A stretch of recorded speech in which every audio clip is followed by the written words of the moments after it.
UP के बंटवारे को लेकर सियासत गरमाने लगी है।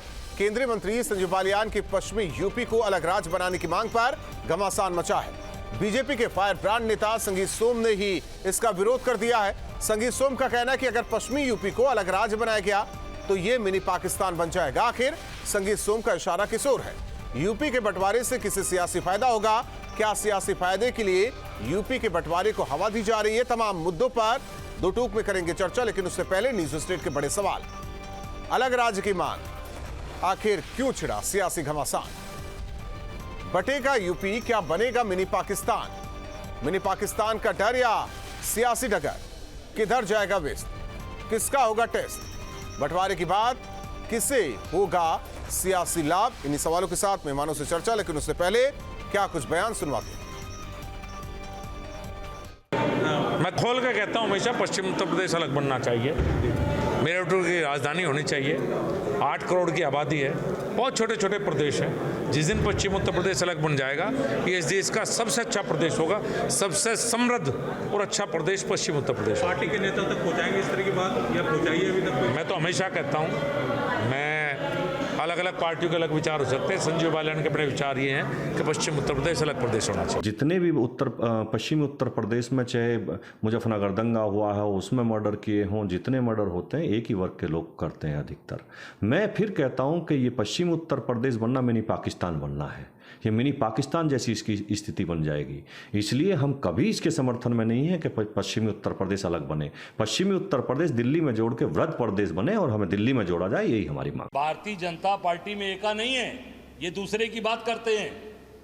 दूसरे दल में कहते हैं कि आपस में एकता नहीं है। आप देख लीजिए, केंद्रीय मंत्री कहता है कि बंटवारा होगा, दूसरा व्यक्ति कहता है नहीं होगा, तमाम अनर्गल आरोप लगाता है। तो भारतीय जनता पार्टी अपने में ही फंस चुकी है। आज जो संगीत सोम का बयान आया है, मुझे लगता है वो बहुत ही निंदनीय, शर्मनाक है, जो भारतीय जनता पार्टी की मानसिकता को दर्शाता है। उनको लगता है कि पश्चिमी उत्तर प्रदेश के लोग पाकिस्तानी हैं, तो मुझे लगता है इससे शर्मनाक बात कुछ नहीं हो सकती। भारतीय जनता पार्टी के नेताओं को इस पर माफी मांगनी चाहिए। मेहमान जुड़ चुके हैं आलोक वत्स, बीजेपी नेता कपिल श्रीवास्तव जी, प्रवक्ता समाजवादी पार्टी डॉक्टर अनूप पासवान, प्रवक्ता कांग्रेस। आप सभी का स्वागत है। आलोक वत्स जी, आपके एक नेता कहते हैं, हालांकि केंद्रीय राज्य मंत्री हैं, वो कहते हैं कि यूपी का हिस्सा होना चाहिए, पश्चिमी यूपी अलग राज्य बने और मेरठ राजधानी हो। लेकिन इस बीच एक चीज और कही जाती है कि अगर बंटवारा हुआ उत्तर प्रदेश का तो मिनी पाकिस्तान वेस्ट यूपी बन जाएगा। आखिर ये विरोधाभास कहना क्या चाहते हैं, डिलीवर क्या करना चाहते हैं? देखिए, ये उनका व्यक्तिगत बयान है, ये पार्टी लाइन का बयान नहीं है। पार्टी के किसी अधिकृत व्यक्ति ने ये बात नहीं कही है। लोग को समय समय पर कुछ कुछ सपने आते रहते हैं, कोई चीज मंशा आती रहती है। ये बातें उनको पहले पार्टी हाईकमान के सामने रखनी चाहिए थी, बशर्ते कि उन्होंने यहाँ पब्लिक में आके इस चीज को बोल दिया है। पार्टी इस लाइन पर न कभी इनका समर्थन किया है, न अभी तक कोई समर्थन की बात हुई है। ये इनका अपना निजी बयान है। आजकल निजी बयान देने वालों का दौर चला हुआ है। कांग्रेस में भी बहुत सी बातें लोगों ने बोली तो लोगों ने कहा उनका निजी बयान है। ऐसे ही अन्य दलों के लोगों ने भी बोला, पार्टी के प्रवक्ता तक ने बोला तो लोगों ने कहा ये उनका निजी बयान है, पार्टी को इससे कोई लेना देना नहीं है। इसी क्रम में मैं भी समझता हूँ ये भी पार्टी का अधिकृत बयान नहीं है, ये उनका पर्सनल ओपिनियन है, वो उन्होंने व्यक्त किया है। यानी कि एक लाइन में खारिज कर दिया गया। कपिल श्रीवास्तव जी, एक लाइन में खारिज, पार्टी की लाइन नहीं है ये। पार्टी की लाइन होती तो ऊपर से बात आती ना। एक मिनट कपिल जी, संजीव बालियान के लिए कह रहे हैं या संगीत सोम के लिए कह रहे हैं? दोनों लोगों के लिए कह रहे हैं। पार्टी की लाइन है तो फिर तो डिस्कशन ही बेकार हो। वो कह रहे हैं ना, लेकिन आप क्या सोचते हैं? ये भी फर्क पड़ता है। विपक्ष क्या सोचता है, क्या देखता है, कैसे देखता है? देखिए, विपक्ष कहता है कि हमारे सामने जो मसले हैं वो मुद्दे भटकाने के नहीं, और ये दोनों ही बयान मुद्दे भटकाने के नहीं, मुद्दे से हट रहे हैं। क्यों? ना बेरोजगारी आप दूर कर पाए चरम सीमा पर, ना महंगाई आप दूर कर पाए चरम सीमा पर। 5-5 मर्डर एक कपिश जी, आपका रुख करेंगे क्योंकि कनेक्ट नहीं हो पा रहे हैं आप। डॉक्टर अनु पासवान जी, कांग्रेस का क्या स्टैंड है, कांग्रेस क्या सोचती है? क्योंकि एक तरफ केंद्रीय राज्य मंत्री तो दूसरी तरफ पूर्व विधायक बीजेपी के। जी, मेरी आवाज आ रही है? आ रही है आपकी आवाज। जी जी, बहुत बहुत। सबसे पहले सभी देशवासियों को मेरा नमस्कार। देखिए राहुल जी, ये बहुत ही निंदनीय बातें हैं और सबसे बड़ी बात, दुख की बात तो ये होती है कि जब एक ही पार्टी के लोग लगातार एक समुदाय पे इस तरीके का बात टिप्पणी करते हैं, ये बहुत निंदनीय है। इसकी हम घोर निंदा भी करते हैं कि कभी आपके ही बीजेपी के ही सांसद संसद में बैठ के एक वर्ग विशेष को गाली देते हैं, उस पे भी बीजेपी मौन रहती है, उस पे भी बीजेपी के जो भी शीर्ष नेतृत्व है उस पे कोई भी उनका ना बयान आता है, ना ही उस पे कोई कार्यवाही की जाती है। आज फिर वही काम हो रहा है कि एक बीजेपी के नेता ने इस तरीके से भारत के एक हिस्से को कहा कि वो मिनी पाकिस्तान बन जाएगा, क्योंकि वहां पे एक वर्ग विशेष का बहुत तेजी से जनसंख्या बढ़ रहा है और हिंदू जो है वो वहां पे अल्पसंख्यक के रूप में आ जाएगा। तो उनका जो इशारा था ये बहुत स्पष्ट इशारा था, जो ये कोई बच्चा भी समझ सकता है कि वो एक वर्ग विशेष को कह रहे हैं कि जहां पे वो वर्ग विशेष, जहां पे वो समुदाय ज्यादा संख्या में रहेगा वो पाकिस्तान का हिस्सा हो जाएगा। तो ये बहुत शर्म की बात है अपने आप में। एक तरफ ये कहते हैं हम भारत माता को अपने दिल में लेके घूमते हैं, भारत माता की जय कह रहे हैं, और आप वहीं पे एक भारत के ही हिस्से को आप पाकिस्तान से तुलना कर रहे हैं।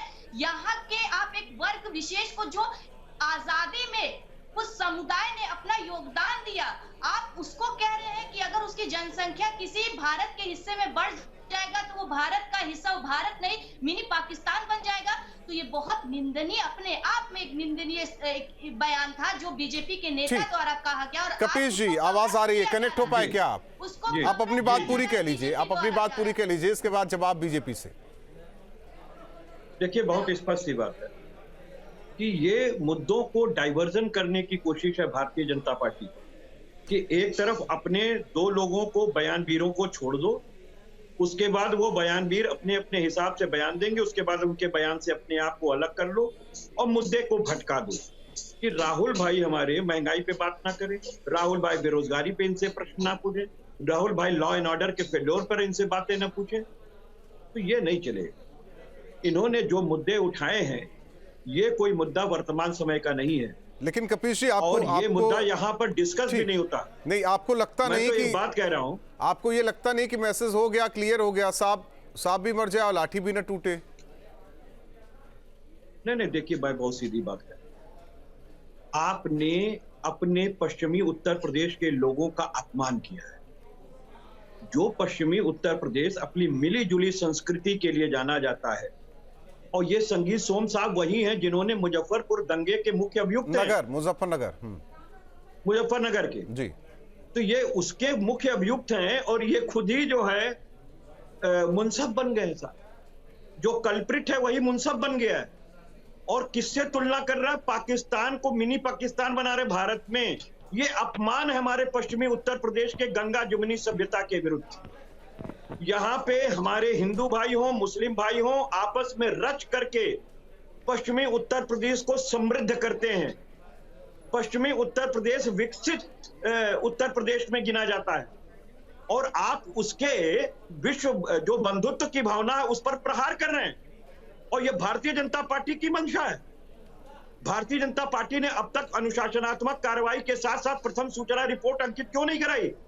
क्योंकि इन्होंने देश के एक समुदाय को मिनी पाकिस्तान उत्तर प्रदेश के पश्चिमी उत्तर प्रदेश को बता दिया कि वो पश्चिमी उत्तर प्रदेश मिनी पाकिस्तान है। स्वतंत्र भारत के अंदर एक पाकिस्तान बसता है, ऐसे बयान के ऊपर राष्ट्रद्रोह होना चाहिए। आलोक वत्स जी, सवाल तो सीधा है कपिश जी का, समाजवादी पार्टी का। आवाज आ रही है, सुन पा रहे हैं आलोक वत्स जी? सीधा सवाल है कपिश जी का कि सौहार्द बिगाड़ा जा रहा है, सामाजिक भाईचारा बिगाड़ा जा रहा है, और ये तो अपमान है। आवाज नहीं आ रही है उन्हें कपिश जी, आवाज नहीं आ रही उन्हें। जी, कुछ टेक्निकल दिक्कत हो गई होगी। हमें ये लगता है कि देखिए, जब तक इस तरह के बयानवीरों पे कार्रवाई नहीं होती है, तब तक ऐसे तमाम बयानवीर आएंगे और हमारे भारत के अंदर जो एक सौहार्द बना हुआ है उसको तोड़ने की कोशिश करेंगे। आप स्वयं में बताइए कि पश्चिमी उत्तर प्रदेश, अगर एक नया प्रदेश बनाने की बात होती है और सारे लोग तैयार हो जाते हैं बनाने के लिए, तो विधानसभा के पटल पे चीजें आनी चाहिए, बयानवीरों के बयान से नहीं आनी चाहिए। अगर वाकई आपको करना है तो आइए, विधानसभा के अंदर डिस्कशन होगा कि उससे प्रशासनिक लाभ क्या होगा, उससे अनुशासनात्मक लाभ क्या होगा, उससे राजस्व का लाभ क्या होगा पश्चिमी उत्तर प्रदेश को, उसका क्या घाटा उठाना पड़ेगा अन्य प्रदेश के घाटा उठाना विकास की बात वो तो दूर रह गई, लेकिन इस बीच जो बयानबाजी आलोक वत्स जी, साफ ये आरोप है कि भाईचारे पर ये प्रहार है, पश्चिमी यूपी का ये अपमान है। ऐसी तो कोई बात नहीं है। अभी देश में बहुत जगह पृथक राज्य की मांग चल रही है। मिथिला वाले बिहार में पृथक राज्य की मांग कर रहे हैं, वर्षों से कर रहे हैं। उसी तरीके का अगर यहाँ पर ये बात उठी है, अभी किसी व्यक्ति ने अपना एक वक्तव्य दिया है, तो इस पर इतना बवाल करने की क्या जरूरत है। और रही बात, ये कह रहे थे कि हम दिमाग डाइवर्ट करना चाहते हैं लोगों का, तो इनके पास क्या है? 60 वर्ष में ये दिमाग नहीं भाई, दिमाग नहीं, मुद्दे दिमाग नहीं, दिमाग कहाँ से आप प्लीज नहीं, शब्दों का चयन सही कीजिए। 60 वर्ष में मैंने कहा कि मुद्दों को भ्रमित करने की कोशिश कर रहे हैं, तब उसमें ये ओबीसी ढूंढने लगे। अरे 60 वर्षों में तो आप वुमेन रिजर्वेशन बिल ला ही नहीं पाए। उसके बाद समय समय पर इनके जो लोग हैं, अरे कहाँ बिल आपका है, कहाँ लागू हुआ? उत्तर प्रदेश मिलेगा 2024 में? क्या फालतू की बातें कर रहे हैं? तमिलनाडु में आप अगर जनता को धोखा दीजिएगा तो हम धोखा देने देंगे आपको क्या? करते हैं। हम तो सबको बताएंगे कि आपने ठग्गू के लड्डू बेच दिए, आपने महिला आरक्षण के नाम पे ठग्गू के लड्डू बेचे हैं और ये बहनें ही आपसे बदला ले लेंगी। अरे अपने वोटों से बदला लेंगे। होने जाने का आप ठग हैं, आप लोगों ने ठगने का काम किया है। आपने हमारी बहनों का 29 से लेकर 39 लाख उनके अधिकारों को सीज कर दिया। कर रहे हैं, यही हकीकत है। और ठग्गू लड्डू बेच रहे हैं। अरे ठग्गू के लड्डू कोई नहीं लेने वाला। ये कैसी एकता है?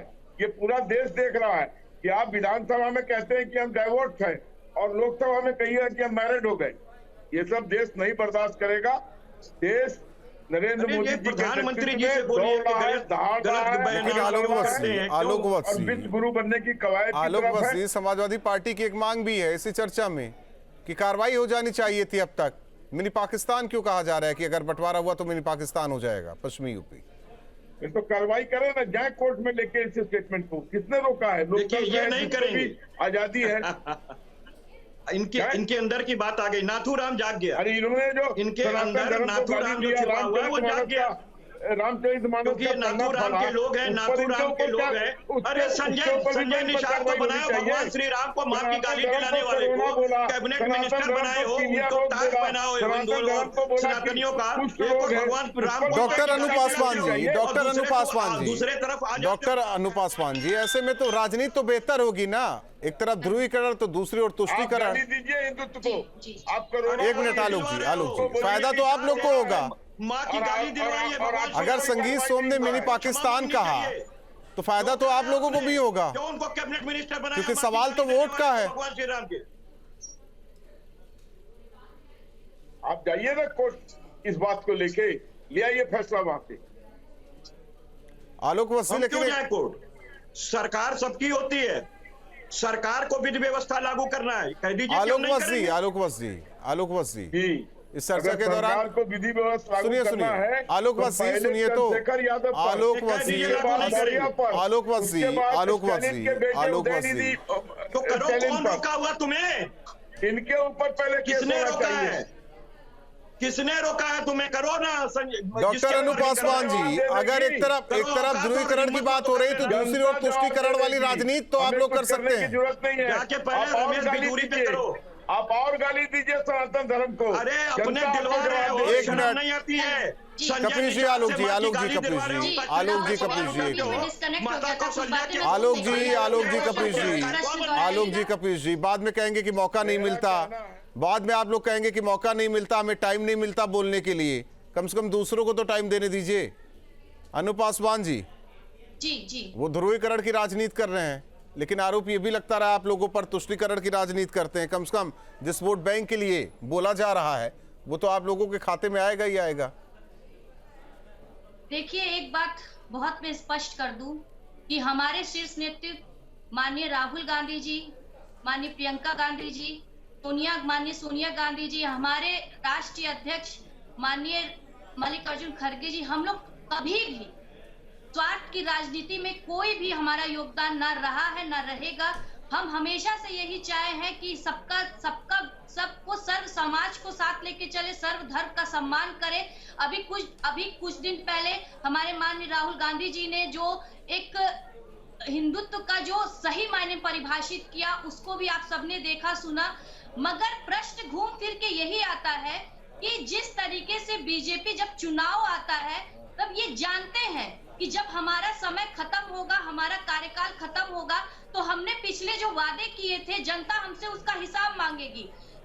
9 साल इनको होने जा रहा है केंद्र में, 7 साल ये यूपी में इनका होने जा रहा है। ये अब तक क्या कर रहे थे? जब चुनाव आता है तब इनको नए नए पैसे समझ में आते हैं। ये जानते हैं कि कार्यकाल खत्म होगा तो आलोक बसी बांटो और राज करो। ये जानते हैं कि जब हम कहाँ बांट रहे हैं? हमने कहाँ बांटा है? हमने जितने भी कल्याणकारी कार्य किए, हमने समाज के हर वर्ग को प्रभावित किया है, समाज के हर वर्ग को दिया है। मुस्लिम महिलाओं को 3 तलाक से आजादी दिलाई, जम्मू कश्मीर में 370 हटाने का काम किया। वो करते हैं। ये विपक्ष को लग रहा है, उसमें मैं क्या कर सकता हूँ? आलोक जी, ये विपक्ष को लगता है मैं क्या कर सकता हूँ इसके लिए? मैंने आपसे क्या कहा? आप इनसे पूछिए, जो सनातन धर्म को गाली देके इनको क्या मिलता है? दिया आपने कहा था महिलाओं, अरे सनातन धर्म को तो आप गाली देते हो।